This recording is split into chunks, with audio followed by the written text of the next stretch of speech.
ഒരിക്കൽ പോലും കണ്ടിട്ടില്ലാത്ത സഹോദരന്റെ ആത്മഹത്യയുമായി ബന്ധപ്പെട്ട വാർത്തകളാണ് ഇപ്പോൾ സമൂഹ മാധ്യമങ്ങളിൽ നിറഞ്ഞു നിൽക്കുന്നത്. ആത്മഹത്യ എന്നുള്ള തലക്കെട്ടൊക്കെ കണ്ടപ്പോൾ ഞാൻ അത്ര ഗവനിച്ചില്ല. ആദ്യം ഇതിനാണ് പിടിച്ചു നിന്നാ പോരായിരുന്നു ആ മനുഷ്യന് എന്നൊക്കെ ചിന്തിച്ചു. പിന്നീടാണ് പിന്നാമ്പുറ കഥകൾ കേട്ടപ്പോൾ വളരെ ദയനീയമായി തോന്നി. ആത്മഹത്യ ഒന്നിനും പരിഹാരമല്ലല്ലോ. കുമളി സ്വദേശിയായ വെറും 38 വയസ്സ് മാത്രമുള്ള രഞ്ജീഷ് വിവാഹം കഴിഞ്ഞ് 2 വർഷത്തിന് ശേഷം ഭാര്യയ്ക്ക് ജോലിക്ക് പോകണം എന്ന് പറഞ്ഞ് ബോറടിക്കണമെന്നൊക്കെ പറഞ്ഞ് PSC കൊച്ചിനൊക്കെ വിട്ടു. പിന്നെ വിദേശത്തേക്ക് വിട്ടു. വിദേശത്തേക്ക് പോയി അവിടെ ഒരു ഫോറിൻകാരൻ കണ്ടപ്പോൾ ആ ഫോറിൻകാരനുമായിട്ട് കൂട്ടുകൂടി. അതായി ഭർത്താവ്.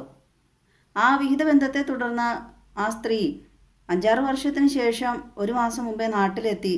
ഡൈവേഴ്സുമായി ബന്ധപ്പെട്ട് കുഞ്ഞിനെ വിട്ടുകിട്ടണം എന്ന ആവശ്യവുമായി ബന്ധപ്പെട്ട് കോടതി ആ യുവതിക്ക് അനുകൂലമായി വിധിച്ചു. കുഞ്ഞ് അമ്മയുടെ കൂടെ പോട്ടെ എന്ന് പറഞ്ഞു. ആ രഞ്ജിഷ് എന്ന യുവാവിന് താങ്ങാവുന്നതിലപ്പുറമായിരുന്നു. കാരണം ഭാര്യ വർഷങ്ങളായി തിരിഞ്ഞു നോക്കാതെ കുഞ്ഞിനെ ഇട്ടിട്ട് പോയി. ഇദ്ദേഹവും ഇദ്ദേഹത്തിൻ്റെ മാതാപിതാക്കളുമാണ് ആ കുഞ്ഞിനെ വളർത്തി 8 വയസ്സ് വരെ ആക്കിയെടുത്തത്. ആ മകനെ പെട്ടെന്ന് തട്ടിപ്പറിച്ചെടുക്കുമ്പോൾ ആർക്കാണെങ്കിലും സഹിക്കാൻ കഴിയില്ല. കാരണം 18 വയസ്സ് വരെ കാത്തിരിക്കണം മകൻ്റെ ഇഷ്ടപ്രകാരം പിന്നെ ജീവിക്കണമെങ്കിൽ. ഈ അച്ഛൻ്റെ കൂടെയൊക്കെ വരണം. ആ കൊച്ചിന് 8 വയസ്സേ ഉള്ളൂ. മകനാണ്. ആ മകന് ഇനി ഒരു 10 വർഷം കൂടെ കഴിഞ്ഞാലാണ് 18 വയസ്സാകുന്നത്. അതുവരെ ഇങ്ങനെ ഈ ഡൈവേഴ്സായി വിഹിതവുമായി ബന്ധപ്പെട്ട അമ്മമാരെ കൂടെ പറഞ്ഞു വിടുന്ന കുട്ടികളുടെ മനസ്സ് മിക്കവാറും ഈ 18 വയസ്സാകുമ്പോഴത്തേക്കും ബ്രെയിൻ വാഷ് ചെയ്ത് വേറൊരു ലെവലിൽ എത്തിക്കുമെന്നാണ്. കാരണം ഈ അച്ഛനോടും അച്ഛൻ്റെ കുടുംബത്തോടുള്ള വൈരാഗ്യമായിരിക്കും. പിന്നെ അവർക്ക് മനസ്സിൽ നിറയെ ഒരു ദുഷ്ടൻ്റെ അല്ലെങ്കിൽ വെറുക്കപ്പെട്ട ഒരാളുടെ സ്ഥാനമായിരിക്കും ഈ പിതാവിനും കുടുംബാംഗങ്ങൾക്കൊക്കെ ഉണ്ടാവുക. ആ കുട്ടി അതുവരെ ജീവിച്ചിരുന്നാലോ കേട്ടോ. ആ കുഞ്ഞിൻ്റെ അമ്മ എന്ന് പറയുന്ന ആ സ്ത്രീ ചിലപ്പോൾ മറ്റേ കാമുകൻ്റെ കൂടെ കൂടിയിട്ട് ഇത്രയും വർഷമായില്ല, 5-6 വർഷം ഇപ്പോൾ മക്കളില്ലാണ്ടിരുന്നിട്ട് കുഞ്ഞിന് വേണ്ടി വന്നായിരിക്കും. ഉണ്ടാവില്ല എന്നൊക്കെ ഓർത്തോ. അമ്മയുടെ കൂടെ പോട്ടെ, 18 വയസ്സ് വരെ പോട്ടെ എന്നുള്ള നിയമമാണ്. സ്ത്രീക്ക് ഫോറിൻ മണി, ഫോറിൻ കാമുകനൊക്കെ ആയപ്പോൾ ആണ് കുഞ്ഞിനെ വേണമെന്ന് തോന്നിയത്. എന്താണോ എന്തെങ്കിലും ഇനിയിപ്പോൾ അതിനെ വക വരുത്തിയിട്ട് വല്ല അവയവ കച്ചവടമൊക്കെ നടത്തുമോ, ഇനി വേറെ എന്തെങ്കിലും ദുരുദ്ദേശമൊക്കെ ഉണ്ടോ? ഈ ബ്രോക്കൺ ഫാമിലിയിലാണ് കൂടുതലും ഈ മയക്കുമരുന്ന് ഉപയോഗിക്കുന്ന കുട്ടികൾ എന്നൊക്കെയാണ് പറയുന്നത്. വഴിതെറ്റി പോകുന്ന കുട്ടികൾ എന്നൊക്കെയാണ് പറയപ്പെടുന്നത്. ആ മരണപ്പെട്ട രഞ്ജീഷിൻ്റെ അന്ത്യകർമ്മങ്ങൾക്ക് പോലും കോടതി വിധി പ്രകാരം വേണമായിരുന്നു ആ കുഞ്ഞിന് പങ്കെടുക്കാൻ. ആദ്യം ആ സ്ത്രീ സമ്മതിച്ചില്ല അന്ത്യകർമ്മങ്ങൾക്ക് വിടാനായിട്ട്. പിന്നെ ആ രഞ്ജീഷിൻ്റെ മാതാപിതാക്കൾ നിയമപരമായി മുന്നോട്ട് പോയപ്പോഴാണ് നിയമപരമായിട്ട് അനുവാദം കിട്ടിയത്. അത് 5 മിനിറ്റേ അനുവദിച്ചുള്ളൂ. രഞ്ജീഷ് സ്വകാര്യ ബസ്സിലെ കണ്ടക്ടറായിരുന്നു. ഈ സ്ത്രീയെയും പ്രണയിച്ച് തന്നെയാണ് വിവാഹം കഴിച്ചത്. സാധാരണ അങ്ങനെയൊക്കെ സംഭവിക്കുകയാണെങ്കിൽ ആണുങ്ങൾ എപ്പോൾ വേറെ കല്യാണം കഴിച്ചെന്ന് വെച്ചാൽ മതി. പെണ്ണുപിള്ളേലും മരിക്കാനോ അല്ലെങ്കിൽ ഡൈവേഴ്സിനൊക്കെ നോക്കിയിരിക്കുകയായിരിക്കും.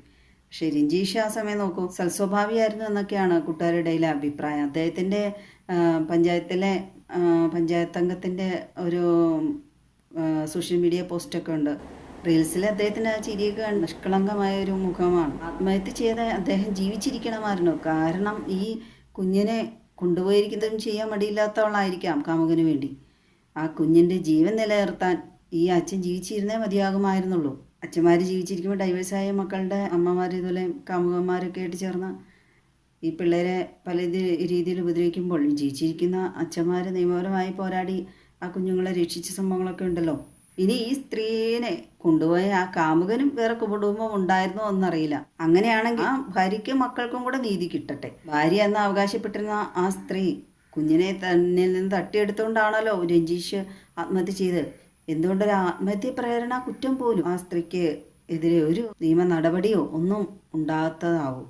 ഭർത്താവും കുഞ്ഞും ജീവിച്ചിരിക്കെ നിയമപരമായി വിവാഹബന്ധം വേർപെടുത്താതെയാണല്ലോ മറ്റൊരാളുടെ കൂടെ പോയത്. അതിനൊന്നും എതിരെ ഈ സ്ത്രീക്കെതിരെ എന്തുകൊണ്ട് നടപടികളൊന്നും എടുത്തില്ല. 8-9 കൊല്ലം മുമ്പ് ഇത്തരത്തിൽ അവിഹിത ബന്ധവുമായി ഭർത്താക്കന്മാരെ കുഞ്ഞുങ്ങളെയൊക്കെ ഉപേക്ഷിച്ചിട്ട് പോകുന്ന സ്ത്രീകളെ പോലീസ് നിയമപരമായി പിടിച്ചുകൊണ്ടുപോയി ശിക്ഷയ്ക്ക് ജയിലിലാക്കുന്ന നിയമം വന്നിട്ടുണ്ടായിരുന്നു. അതേ നിയമം തന്നെ ആണുങ്ങൾക്കും ബാധകം തന്നെയാണ്. ഭാര്യയും മക്കളെ ഉപേക്ഷിച്ചിട്ട് വേറെ ആളുടെ കൂടെ പോയിട്ടുണ്ടെങ്കിൽ. അത്തരത്തിൽ പോയ ഒരു സ്ത്രീയെ പോലീസുകാർ നിയമപരമായി പിടിച്ചുകൊണ്ടുവന്ന് ജയിലിലാക്കി ശിക്ഷാ നടപടിയിലേക്കൊക്കെ പോയ സംഭവം ഉണ്ടായിട്ടുണ്ട്. ഇപ്പോൾ ആ നിയമമൊന്നുമില്ല. അതൊക്കെ കാറ്റിൽ പറന്നു പോയോ. ബാഹ്യ സൗന്ദര്യവും പണമൊക്കെ എത്ര നാളത്തേക്ക് ഉണ്ടാവില്ലേ. അതെല്ലാം നഷ്ടപ്പെട്ട് കഴിയുമ്പോൾ കാമുകന്മാരുടെയൊക്കെ തനിനിറം പുറത്തു വരും. ഇപ്പോൾ ഈ രഞ്ജീഷിനെ ആ സ്ത്രീ എങ്ങനെ ഉപേക്ഷിച്ചോ, കർമ്മഫലം തിരിച്ചു കിട്ടാതെ ഇരിക്കില്ലായിരിക്കുമല്ലോ. തീർച്ചയായും തിരിച്ചടിക്കുമായിരിക്കുമല്ലോ. ആ കാമുകൻ പിന്നെ ഉപേക്ഷിച്ച് വേറെ ആരുടെയെങ്കിലും കൂടെ പോവും. ഈ സ്ത്രീ ആ കാമുകനെ ഉപേക്ഷിച്ച് വേറെ ആരുടെയെങ്കിലും കൂടെ പോവും. ഇതൊക്കെ തന്നെ ഇങ്ങനെ തുടർന്നുകൊണ്ടിരിക്കുമായിരിക്കുമല്ലോ. ഇത്തരത്തിൽ രഞ്ജീഷിനെ പോലെ അനുഭവിക്കുന്നുണ്ടവർ ഒരിക്കലും ആത്മഹത്യക്ക് മുതിരരുത്. കാരണം മക്കൾക്ക് വേണ്ടി ജീവിക്കണം. അവനവൻ്റെ ജീവനുണ്ടെങ്കിലാണ് ആ മക്കളുടെ ജീവനും ഒരുപക്ഷെ ഉണ്ടാവുള്ളൂ. അല്ലെങ്കിൽ അമ്മമാർ ഇത്തരത്തിൽ വേർപെടുത്തി കൊണ്ടുപോകുമ്പോൾ കാമുകന്മാരുമായിട്ട് ചേർന്ന് ആ കുഞ്ഞുങ്ങളെ വകവരുത്തില്ല എന്ന് ഉറപ്പൊന്നുമില്ലല്ലോ. കണ്ടില്ലേ ആ 1.5 വയസ്സുകാരൻ്റെ ഈ അടുത്തിടെ നടന്ന സംഭവമൊക്കെ. ഇപ്പം 5-8 വയസ്സായി, ഏകദേശം തിരിച്ചറിവായപ്പോൾ ആ കൊച്ചിനെ കൊണ്ടുപോകാൻ വേണ്ടി അമ്മ വന്നിരിക്കുകയാണ്. ആ കുഞ്ഞിന് അമ്മയുടെ വാത്സല്യം കിട്ടേണ്ട സമയത്തൊന്നും ആ കൊച്ചിനെ കിട്ടിയിട്ടില്ല.